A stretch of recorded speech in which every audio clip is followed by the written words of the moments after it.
Hoy vamos a tomar de referencia a un historiador de la Segunda Guerra Mundial, Yuri Rustov, que nos da una visión bastante diferente de lo que podamos tener en nuestra mente acerca de cómo se fueron sucediendo los hechos que desembocaron en la Segunda Guerra Mundial.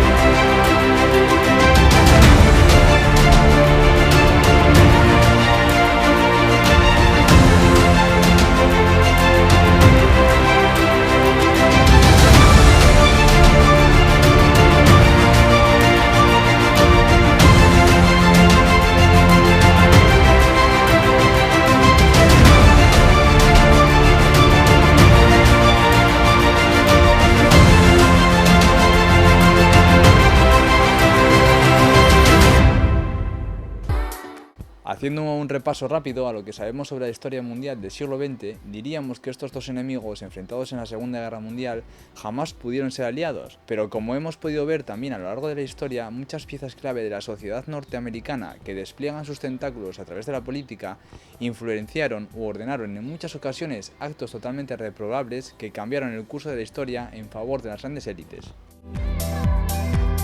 En este caso, y según nos describe Rustov, debemos encajar ciertos datos dentro de los acontecimientos vividos en el periodo de entreguerras, y más concretamente entre 1919 y 1933. Para ello debemos conocer esos puntos de inflexión que van cambiando culturalmente a una sociedad. El primer periodo en el que nos debemos fijar comienza evidentemente en 1919, cuando solo 3 meses después del armisticio con el que se finalizó la Primera Guerra Mundial, se reunieron los 27 líderes de los países aliados para repartirse el poder sobre una gran parte del viejo continente, Europa. Pero para Alemania no era su único problema.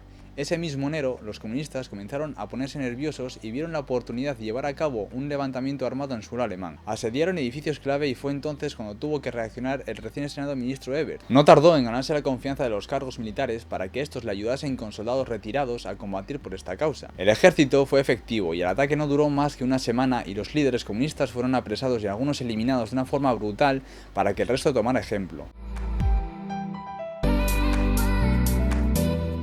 Finalmente, los alemanes tuvieron que convencerse de la derrota y firmar el Tratado de Paz de Versalles, en el que aceptaron unas condiciones sangrantes para Alemania y que la dejaban en una situación de manos atadas, ya que debían entregar los territorios al este para Polonia, separando a sus hermanos del este de Prusia, al oeste devolvieron Alsacia y Lorena, con lo cual también perdieron uno de sus mayores tesoros, las minas de carbón del Sarre, y debían permitir que las tropas aliadas se mantuvieran en el Rin. Por si fuera poco, les cerraron las fronteras con sus vecinos austriacos, con los que compartían comercio y lengua. Para dejar totalmente indefensa a esta nación, las últimas condiciones impuestas fueron no tener más de 100.000 hombres en el ejército y que no tuvieran flota submarina ni aérea. Como vemos, merecidas o no, estas imposiciones dejaban a Alemania sumida en el caos, la pobreza y el resentimiento, algo que bien unido desembocó en la radicalización de ciertos grupos excesivamente polarizados.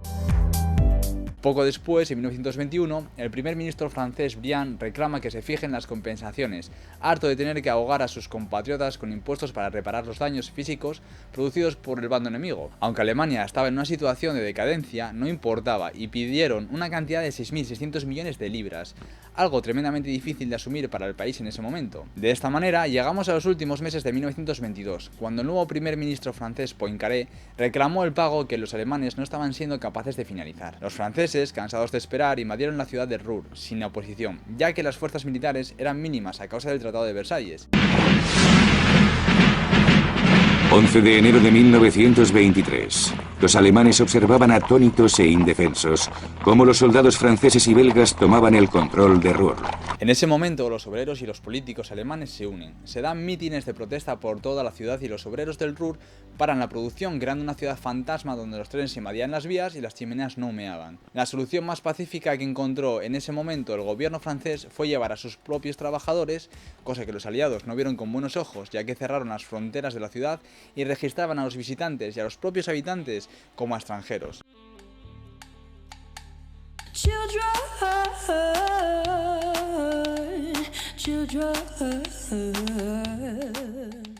La solución la intentó dar Stresemann, nombrado ese año en 1923 canciller, comenzando a pagar las deudas con el país vecino y ordenando a reanudar la producción en las fábricas en un acto de colaboración, el cual no fue bien tomado por la población, que sentían que debían total sumisión hacia los aliados. El gobierno imprime e imprime cada vez más papel moneda, devaluando el valor hasta límites alarmantes, con la consecuencia de que todos los ahorros de la vida de cada familia se veían evaporados. Esto en parte lo hicieron por necesidad, aunque lo que realmente intentaban era devaluar la moneda con la que pagaban a los aliados para que estos, a su vez, no obtuvieran tanto beneficio. Entre todo, el gobierno tenía que lidiar con partidas de Freikorps,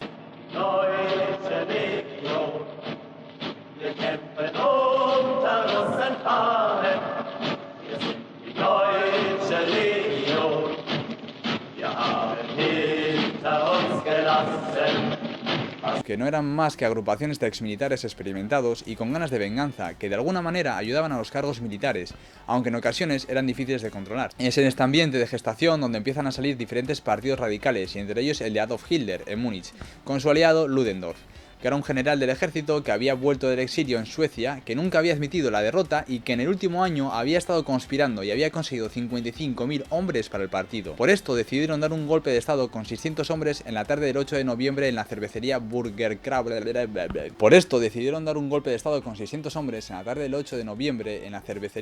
Burgerbraukeller, ya que Karg, un político influyente, daría un discurso en ella. Los acontecimientos sucedieron de la siguiente manera. Hitler entra en la cervecería sin ningún pudor, se sube a una mesa y dispara al aire para proclamarse jefe de gobierno. Después, al ver protestas en la sala, decide apartar a Karg y al resto del triunvirato a una sala para negociar con ellos. En ese momento aparece Ludendorff al enterarse del cargo asumido por Hitler, y que en un principio era para él. Al verle, los miembros del triunvirato ven posible el golpe y colaboran. El resto de miembros del levantamiento van a cargar contra locales judíos, crear revueltas y asediar el cuartel general del ejército en el Ministerio de Defensa de Múnich, donde se atrincheran. Cuando Hitler se entera, decide ir a rescatarlos. Se dirige a la plaza del ayuntamiento y llega el momento del cara a cara con los miembros de la policía. A las 12:45 hay un primer disparo seguido de un tiroteo. Adolf Hitler consigue escapar en una ambulancia mientras que 4 policías, un espectador y 14 golpistas mueren en el tiroteo. Este fallido intento de golpe de estado pasará a formar parte de la historia con el nombre del Putsch de Múnich. Unos días después, Hitler es apresado. El juez ultraconservador le permite que represente uno de sus grandes discursos y le concede únicamente 5 años de prisión, y Ludendorff es declarado inocente. Seguramente Hitler saque una conclusión de este acontecimiento, y esa será que es más fácil el ataque desde dentro del sistema.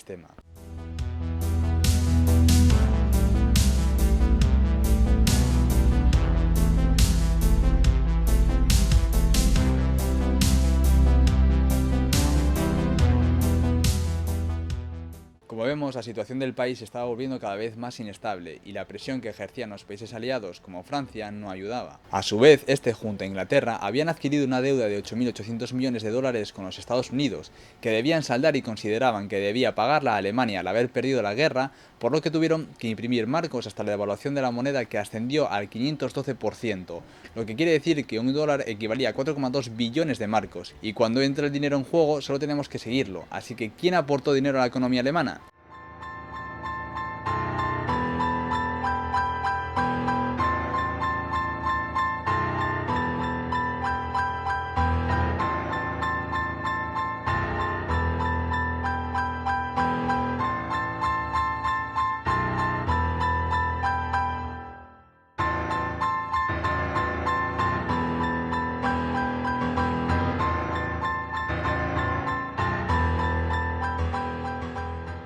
En este caldo de cultivo es donde aparecen los inversores privados, y uno de los nombres que nos remarca Rustov es el banco JP Morgan & Co. junto con Montagu Norman, jefe del Banco de Inglaterra, y que tendrían como representante a Hjalmar Schacht, que sería el gerente del Reichsbank, el Banco Central de Alemania, hasta 1945. Como habíamos visto, Alemania estaba ocupada por los franceses y la economía estaba ahogando al pueblo germano.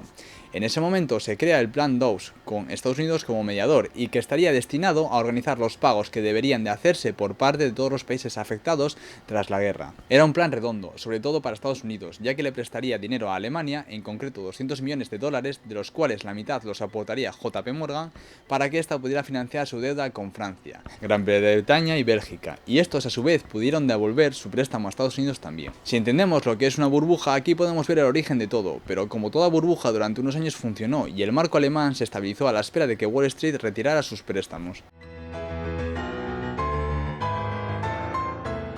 Rustov dice que entre 1924 y 1929 las inversiones extranjeras en la industria alemana ascendieron a casi 63.000 millones de marcos de oro, de los que 30.000 millones se debieron a préstamos y 10.000 millones de marcos al pago de reparaciones. El 70% de los ingresos que recibieron provenían de banqueros de los Estados Unidos y la mayoría de los bancos provienen de JP Morgan. Como resultado, en 1929 la industria alemana ocupaba el segundo lugar en el mundo, pero estaba en gran parte en manos de los principales grupos financiero-industriales de Estados Unidos.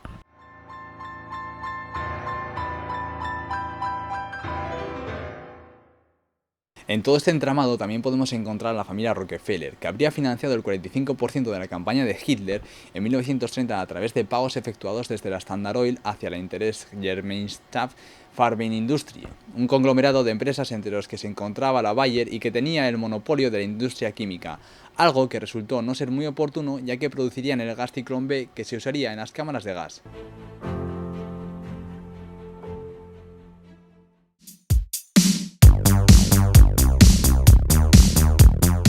La casa Morgan se encargaba de las empresas de radio y electricidad a través de AEG y de Siemens a través de ITT, una empresa de telecomunicaciones que se convirtió en lo que hoy en día es Telefónica. Según Rustov, también poseían una participación del 30% en la compañía de fabricación de aviones Focke-Wulf. La familia DuPont, dueña de General Motors, controlaba también la Opel, mientras que Henry Ford controlaba el 100% de las acciones de Volkswagen. Tal fue la intromisión dentro de la economía alemana que para 1933 el Deutsche Bank, el Dresdner Bank, el Donau Bank y otros estaban bajo el control de los financistas estadounidenses.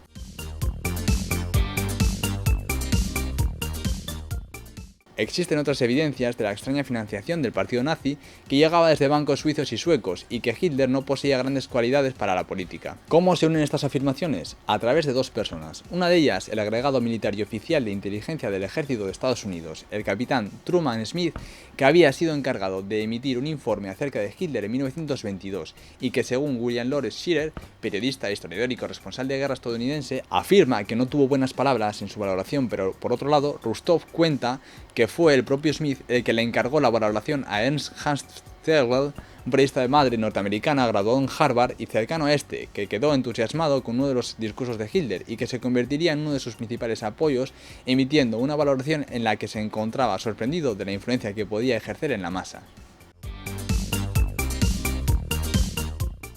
Después del putsch de Múnich, las aguas calmaron mientras se engordaba la burbuja y en 1929 la Reserva Federal desencadenó el famoso crack del 29 y comenzando así la tercera etapa de la estrategia de los grupos financieros angloamericanos. Tanto JP Morgan como la Reserva Federal cortaron el suministro de dinero a Alemania, pero mientras el país volvía a caer en 1930, el partido nazi recibía grandes sumas de dinero en forma de donaciones por parte de la familia Thyssen y de la IG Farben. Pero Rustov hace mención a una reunión secreta que tuvo lugar el 4 de enero de 1932 entre el mayor banquero inglés Montagu Norman, Adolf Hitler y von Papen, y a la que también asistieron los hermanos Dulles, que solían tener la manía de derrocar gobiernos para apropiarse de los recursos naturales de otros países desde su situación de poder tanto en la élite como en el gobierno. Cuando von Papen consigue el acuerdo para el ascenso de Hitler al poder, la cuarta etapa de la estrategia había comenzado. Los países aliados, por miedo, comprensión o interés, no presionaron a Hitler, que se negó a continuar pagando, y Assad volvió a la presidencia del Reichsbank, tras una reunión con el presidente de los Estados Unidos y los mayores banqueros de Wall Street. Es más, Alemania recibió 1.000 millones de dólares adicionales. Pero no solo eso, sino que Assad también tuvo una reunión con Montagu Norman para la obtención de préstamo de 2.000 millones de dólares y una reducción de los pagos preestablecidos. A finales de los años 30, Alemania era el principal socio comercial de Inglaterra. Schroeder Bank se convirtió en la principal empresa alemana en Reino Unido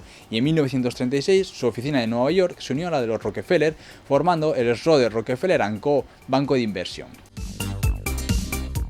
Pero los Rockefeller tampoco tenían bastante. En 1934 habían adquirido 730.000 acres de tierra donde construyeron grandes refinerías de petróleo que se suministraría a los nazis. En definitiva, las inversiones más flagrantes se llevaron a cabo en 1941 en plena guerra mundial, las cuales ascendieron a 475 millones de dólares repartidos de la siguiente manera: la Standard Oil 120 millones, la General Motors 35 millones, la ITT 30 millones y Ford 17,5 millones. Hoy tenemos el punto de vista de una persona como es Yuri Rustov, y mañana podremos tener otro de igual calidad, con una gran cantidad de datos, pero con una línea editorial diferente y que si la interiorizamos corremos el riesgo de desviarnos del camino de la verdad para meternos en la radicalización. Por tanto, sigamos a pista del dinero y hagamos un revisionismo leal, ya que uniendo todos los puntos de vista con los datos obtendremos algo más parecido a la realidad. Fin. Habrá arcoíris, habrá cachorros, pa pa pa pa.